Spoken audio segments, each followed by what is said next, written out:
ఇప్పటికే ప్రతి అక్క చెల్లెమ్మ కూడా అడుగుతా ఉంది, జగనే గన ఉండి ఉంటే ఈ పాటికి మాకు అమ్మఒడి డబ్బులు పడి ఉండేటివి అని. ప్రతి సంవత్సరం క్రమం తప్పకుండా జూన్ వచ్చేసరికి అమ్మఒడి ఇచ్చే పరిస్థితి. గతంలో 43 లక్షల మంది తల్లులకు 26,067 కోట్ల రూపాయలు మన హయాంలో వైఎస్ఆర్సీపీ హయాంలో ఇచ్చారు. క్రమం తప్పకుండా ప్రతి సంవత్సరం జూన్లో జరుగుతూ పడింది అది.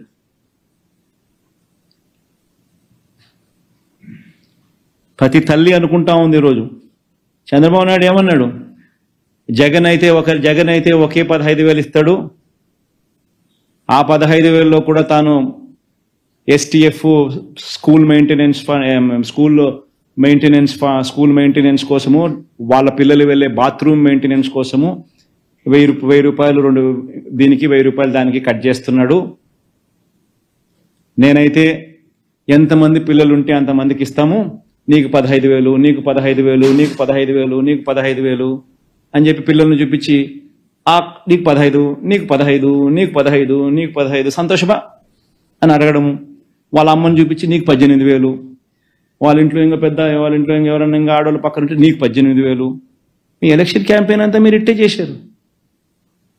ఈరోజు ఆ తల్లులందరూ అడుగుతా ఉన్నారు. 2 నెలలు అయిపోయింది మీ ప్రభుత్వం వచ్చి,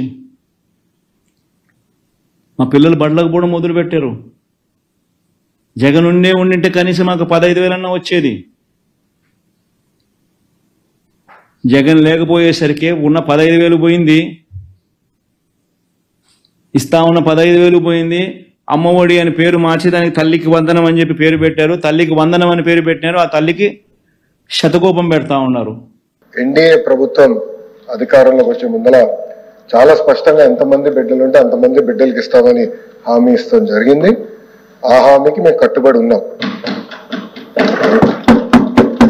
రెండో అంశం అధ్యక్ష, అందుకే గైడ్ లైన్స్ రూపొందించడానికి కొంచెం సమయం కావాలని అడిగాం. నేను కూడా ఇది కొంచెం సీరియస్ గా తీసుకుంటున్నా. మంత్రులందరితో కూడా మేము చర్చిస్తున్నాం. గతంలో జరిగిన లోటుపాట్లు జరగకూడదనేది మా లక్ష్యం. మీరన్నట్టు గతంలో 15,000 రూపాయలని, తర్వాత అది కాస్త నెక్స్ట్ ఇయర్ 14,000కి అయింది, తర్వాత 13,000కి అయింది. 1,000 రూపాయలు TMF అన్నారు, ఇంకో 1,000 రూపాయలు SMF అని అది ఆ డబ్బులు తీసుకుంటాం జరిగింది. అంతేకాకుండా ఎలిజిబిలిటీ క్రైటీరియా కూడా మార్చడం జరిగింది అధ్యక్ష. గ్రామాలు వచ్చే గల 5,000 రూపాయలు నెలకు వస్తే ఆటోమేటిక్ గా వాళ్ళు ఎలిజిబుల్ అనేది, 5,000 కన్నా తక్కువ వస్తే ఎలిజిబుల్ అన్నారు. అట్లా మళ్ళీ దాన్ని మార్చారు. భూమి కూడా అది కూడా మార్చారు. దాని తర్వాత ఎలక్ట్రిసిటీ కన్జంప్షన్ విషయంలో కూడా కొన్ని నుస్కలు జరిగినాయి. ఇంతేకాకుండా పాదయాత్రలో కూడా నేను అనేక మందిని కలిసినప్పుడు వాళ్ళు చాలా స్పష్టంగా, మేము ఇప్పుడు అప్పు చేసి ఒక 4 వీలర్ 4th హ్యాండ్ బండి కొన్నాం అంటే 30,000 రూపాయలు 45,000 రూపాయలు పెట్టి ఒక స్కార్పియో కొనుక్కున్నాం. ఇమీడియట్ గా తీసుకున్న వెంటనే మా తెల్ల కార్డు పోయింది, దానివల్ల మాకు రావాల్సిన సంక్షేమ కార్యక్రమాలన్నీ పోయినాయని వాళ్ళు నాకు చెప్తాం కూడా జరిగింది. ఇది కూడా మేము డిస్కస్ చేస్తున్నాం. ఎందుకంటే గ్రామ సచివాలయం, వార్డు సచివాలయాలు స్వామి గారి కింద ఉంది, మళ్ళీ RTG నా కింద ఉంది. మీ ఇద్దరం కూర్చుని డేటాని కూడా ప్యూరిఫై చేయాలి, పకడ్బందీగా ఇది అమలు చేయాలనేది లక్ష్యంతో మేము చేస్తున్నాం అధ్యక్ష. సో మీకు ఎలాంటి సందేహం అవసరం లేదు. అర్హులు ఎంతమంది ఉన్నా ఇవ్వాలనేదే ఎన్డీఏ ప్రభుత్వం లక్ష్యం, అది మేము సాధిస్తాం. రెండోది, ఇది బోర్డు ప్రభుత్వం ప్రైవేట్ పాఠశాలలకు వెళ్లే విద్యార్థులకి వర్తిస్తుంది. ఇంకో పక్కన పెద్దలు అన్నట్టు అధ్యక్ష, 2019 నుంచి 24తో పోల్చితే ప్రభుత్వ పాఠశాలలో సుమారుగా 72,000 మంది విద్యార్థులు తగ్గారు అధ్యక్ష.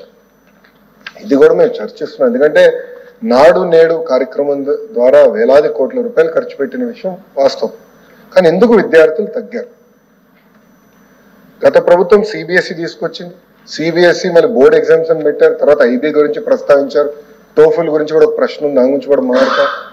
కానీ నిర్ణయాలు తీసుకున్నప్పుడు, విద్యా రంగంలో నిర్ణయాలు తీసుకున్నప్పుడు చర్చించాల్సిన అవసరం ఉంది. యూనియన్లతో మాట్లాడాలి, ఉపాధ్యాయులతో మాట్లాడాలి, అందరినీ కూర్చోబెట్టి ఆమోద్యమైన పరిష్కారం వెతకాల్సిన అవసరం ఉంది అధ్యక్ష. నీ జర్క్ రియాక్షన్ తీసుకోవాల్సిన అవసరం లేదు. అందుకే మీరు చూస్తే నేను మంత్రి కరెక్ట్ ఈ రోజుతో నెల అయింది నేను ఛార్జ్ తీసుకుని. నేను కూడా అధికారులు చెప్పేది ఒకటి, రాబోయే సంవత్సరం ఏం చేయబోతున్నాం రోడ్ మ్యాప్ వేద్దాం, అందరితో చర్చిద్దాం, సంఘాలు అందరినీ కూర్చోబెడదాం, మాట్లాడదాం, వచ్చే సంవత్సరం నుంచి అమలు చేద్దాం. నాకు నచ్చింది కనుక ఇది ఇద్దాం, నాకు నచ్చలేదు కనుక ఇది తీసేద్దాం అనేది కరెక్ట్ కాదు. చర్చించిన తర్వాత నేను నిర్ణయం తీసుకుందాం అనేది ఒక లక్ష్యంగా మేము పెట్టుకున్నాం. పెద్దలు వెంకటేశ్వర గారు అన్నట్టు వాస్తవం, ప్రభుత్వ పాఠశాలలో అడ్మిషన్స్ తగ్గుతున్నాయి, అంటే ఎలాంటి సందేహం లేదు. ఒక పక్కన ఎన్డీఏ ప్రభుత్వం రిక్రూట్మెంట్ కూడా చేస్తుంది. మీరు చూసారు, దాదాపు 16,000 మంది ఉపాధ్యాయుల రిక్రూట్మెంట్ కి మేము తొలి అడిగేసాం. అది మేము నెక్స్ట్ అకాడమిక్ ఇయర్ కి మేము పూర్తి చేస్తాం. కానీ ఇంకో పక్కన చూస్తే దాదాపు 11,000 పాఠశాలలో 10 కన్నా తక్కువ మంది విద్యార్థులు ఉన్నారు. ఎందుకున్నారు, ఎలా అడ్మిషన్స్ పెంచాలి, నాణ్యత ఎలా పెంచాలి, అసెస్మెంట్ ఎలా చేయాలి, టెక్నాలజీతో జోడించి ఎలా చేయాలి, first grade, second grade, third grade pressure లేకుండా సిస్టమేటిక్ ఎట్లా చేయాలనేది కూడా మేము చర్చిస్తున్నాం. పక్క రాష్ట్రాల్లో కూడా ఏం జరుగుతుందో మేము చూస్తున్నాం. అటు ఉత్తరప్రదేశ్ లో ఒక మోడల్ ఉంది, ఢిల్లీలో ఒక మోడల్ ఉంది, పక్క రాష్ట్రాల్లో కూడా ఏం జరుగుతుందో అందరం చర్చిస్తున్నాం. అధికారులు కూడా ఒక టీం వేసాం, వాళ్ళు కూడా వెళ్ళి చూస్తున్నారు. వాళ్ళు నివేదిక ఇచ్చినా నేను కూడా వెళ్ళాలనుకుంటున్నా.